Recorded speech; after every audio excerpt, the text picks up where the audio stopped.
오늘 분석해 볼 자료는요, 바로 강남이라는 키워드에 대한 한 저자의 아주 흥미로운 이야기입니다. 저자는 강남에 들어가는 걸 단순한 이사 정도로 보는 게 아니라 아예 한 가문의 운명을 바꾸는 전략적인 결단이라고까지 말하는데요. 그 논리의 핵심으로 바로 한번 들어가 보시죠. 아빠, 우리 집은 왜 강남이 아니야? 모든 건 이 한마디 질문에서 시작됐다고 해요. 저자 조연호님은 어느 날 저녁에 어린 자녀한테 이 질문을 딱 받고 자신의 인생관 전체가 흔들렸다고 말합니다. 이게 그냥 아이의 순수한 궁금증이 아니라 한 가장의 인생 경로를 완전히 바꿔버린 계기가 된 거죠. 그러니까 이 자료는요, 이 질문에 대한 한 저자의 아주 구체적인 답변인 셈이죠.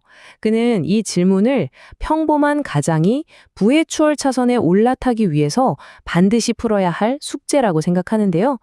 그의 주장을 지금부터 슬라이드를 통해 하나씩 차근차근 따라가 보겠습니다. 자, 첫 번째 섹션입니다. 저자는 도대체 이 질문이 왜 그렇게 강력한지, 그리고 이 질문 하나가 어떻게 완전히 다른 두 종류의 부모의 길을 보여주는지에 대해서 설명합니다. 자, 이 슬라이드를 보시면 저자의 핵심 주장이 딱 보입니다. 왼쪽은 우리가 흔히 생각하는 월급을 아끼고 모아서 성실하게 사는 길이죠. 근데 저자는 이 길이 인플레이션 시대에는 오히려 가만히 앉아서 자산을 잃는 길이라고 아주 단호하게 말합니다. 반면에 오른쪽은 자산 증식 자체에 집중하는 영리한 투자자의 길인데요. 저자에 따르면 이 길만이 자녀에게 더 나은 환경을 물려줄 수 있는 유일한 방법이라는 겁니다. 그렇다면 왜 하필 강남일까요? 왜 저자는 강남으로 이사가는 게 선택의 문제가 아니라 필수적인 전략이라고까지 주장하는지 그 이유를 한번 살펴보겠습니다.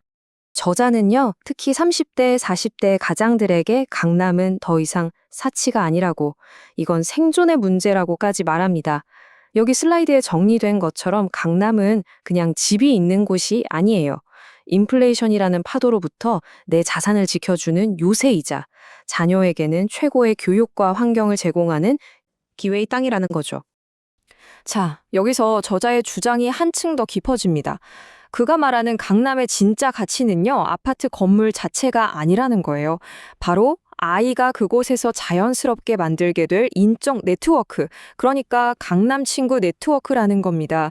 주변 친구들 대부분이 높은 목표를 당연하게 여기는 그런 환경이 아이의 인생 기준점 자체를 완전히 바꿔놓는다는 거죠. 아니, 근데 말은 좋은데 그 비싼 강남의 성벽을 도대체 어떻게 넘을 수 있을까요? 다음 섹션에서는 저자가 제시하는 아주 구체적이고 실용적인 방법들을 한번 들여다보겠습니다. 모든 전략의 시작은요, 바로 이 생각의 전환부터입니다. 레버리지, 우리가 흔히 빚이라고 부르는 거죠. 근데 저자는 이걸 두려워해야 할 빚으로 보지 말라고 합니다. 오히려 자산을 불리는 속도를 높여주는 연료로 생각해야 한다는 거예요. 남의 돈을 지렛대 삼아서 더 큰 자산을 남들보다 먼저 차지하는 것, 그게 핵심이라는 거죠. 저자가 그래서 내놓은 비장의 무기가 있습니다. 바로 AI 경매 시스템이라는 건데요. 이게 뭐냐면 먼저 AI가 복잡한 문제가 얽혀서 아무도 안 사려는 특수 부동산을 찾아내요. 그 다음 이걸 감정가보다 훨씬, 아주 훨씬 싼 가격에 낙찰을 받고요. 마지막으로 이미 사주기로 약속된 공공기관에 이걸 되팔아서 리스크 없이 수익을 확정짓는 그런 구조라고 설명합니다. 이 그래프를 보시면 그 효과가 얼마나 엄청난지 바로 와닿으실 겁니다.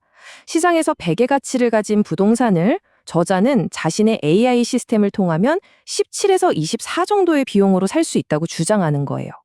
이게 바로 그가 말하는 시간 단축의 핵심 기술 인생이죠. 혹시 목돈이 부족하다면요, 저자는 이것도 방법이 있다고 말합니다.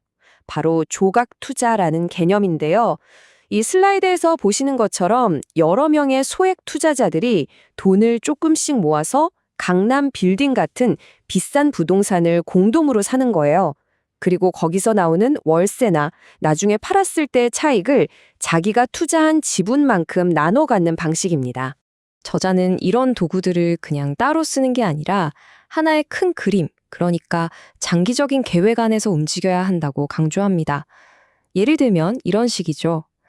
처음 1년 차에는 준 강남권의 갭 투자로 일단 발판을 마련하고 3년쯤 뒤에 자산이 불어나면 그걸 팔고 더 좋은 것으로 레벨업하는 겁니다. 그리고 최종적으로는 아이가 초등학교에 들어가기 전에 목표했던 강남 동네로 입성하는 거죠. 자, 이렇게 고생해서 강남에 들어갔다고 칩시다. 그럼 뭐가 달라질까요?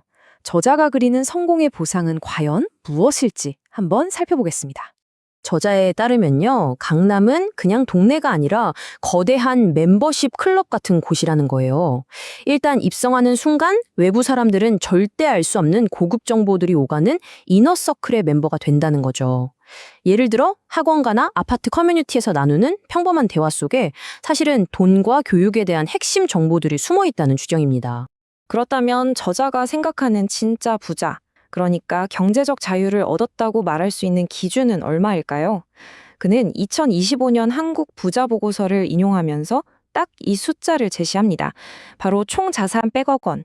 이 정도를 넘어서야 비로소 자기 자신을 부자라고 생각하면서 진짜 심리적인 자유를 누릴 수 있게 된다는 겁니다. 자, 이제 마지막 섹션입니다. 저자는 이 모든 노력이 나 한 사람, 잘 먹고 잘 사는 걸로 끝나면 안 된다고 말합니다.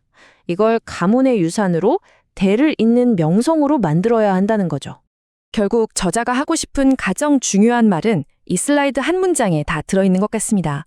진짜 최고의 유산은 아파트나 현금 뭉치가 아니라는 거예요.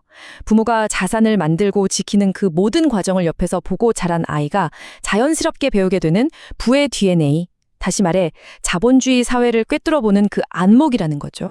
오늘 우리가 살펴본 이 저자의 이야기는요, 부를 쌓는다는 것을 그냥 내 개인적인 성공을 넘어서서 다음 세대를 위한 가문의 책임이라는 관점으로 바라보게 합니다.